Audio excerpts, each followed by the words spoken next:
So, am I ready to retire tomorrow? No, of course not.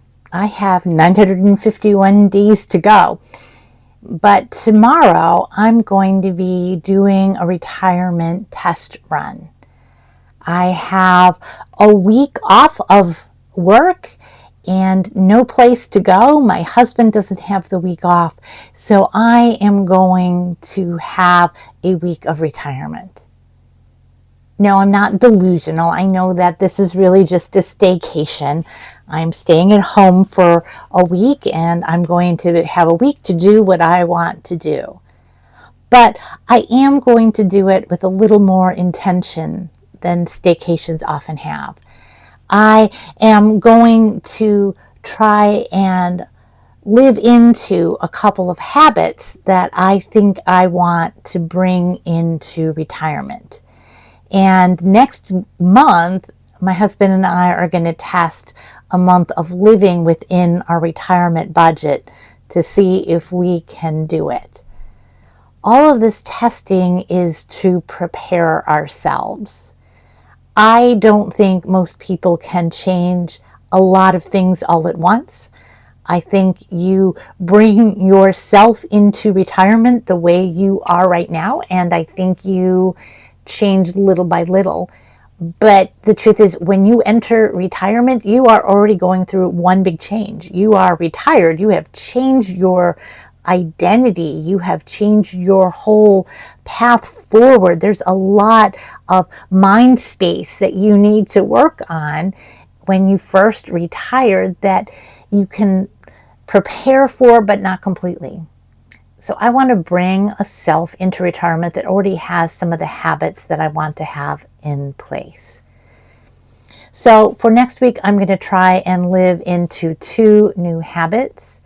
If you've watched other of my videos, I have talked about this once before, but since a whopping 7 people have seen that video, I am going to assume that I can repeat myself here. And if you happen to be one of my 4 amazing subscribers, please say something in the comments and I will apologize to you personally for repeating. But this is a story about my dad and how he lived his retirement. We used to go down to Florida to visit him every year when the kids were young.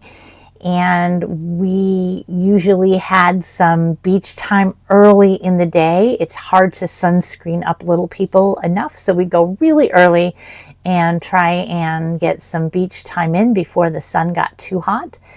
And then we'd go back to a pool at my dad's property, which was mostly shaded, mostly covered, and we'd let the kids play there the rest of the morning. Then we'd come home for lunch, and then we'd be ready to go for some sort of outing after showers and lunch for the rest of the afternoon. Here's how my dad did his retirement. And he said he loved doing this, and I believe that he did, but it drove me crazy, and it's not who I want to be. He would stay up late, nothing wrong with that, and he'd wake up late, nothing wrong with that. He would usually stay up until like 1 in the morning watching old movies, he and his significant other, and then they would get up around 10 o'clock. And he would go out and he would read his morning paper, and then by the time we were getting back from the beach, 11:30-ish, we would, and going in for showers, he would be just about done with his paper and ready to have breakfast, which is about when we were ready to have lunch. Fine. Don't have a problem with that. But then after he would eat, he would still hang out in his pajamas still, reading his paper a little longer or maybe talking to us a little bit longer. And we'd get to 1 o'clock, 1:30, 2 o'clock, and he's still in his pajamas. And we've got kids rearing to go. And so it'd be like, well, we want to go. We were in Sarasota. Let's go to the Ringling Museum. Let's go to Moat Marine. Let's go somewhere. And he would be like, oh, I need to shower and get dressed. And another hour would pass. And then some other time. And he would finally be ready at about 3, maybe 4 o'clock, and he would say, well, it's almost time for dinner at this point. Maybe we can do this tomorrow. And then we'd go to dinner, and then we'd get back from dinner, and that was kind of the end of the day. He'd had his day, and he would sit and watch TV in the evening after dinner. And again, he said he loved this. He loved not having structured time. He loved not having anybody tell him what to do or where to go or anything like that. And I get it. I get the desire for less structured time. I want that too. I am tired of the daily grind and all the extra projects and all the extra meetings. And I'm ready to have more freedom to do what I want to do. But I'm not sure my dad really had freedom, because his early habits and his late habits made him not ready to face the day.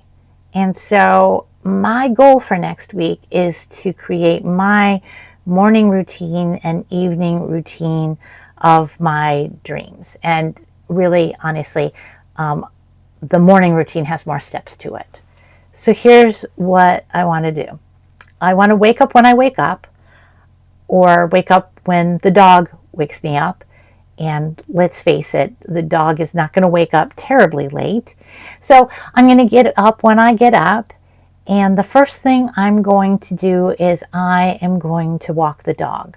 Some of that is just survival. It's summer, it's really hot. And if he's going to get his walk in, it needs to be before the sun is very high in the sky.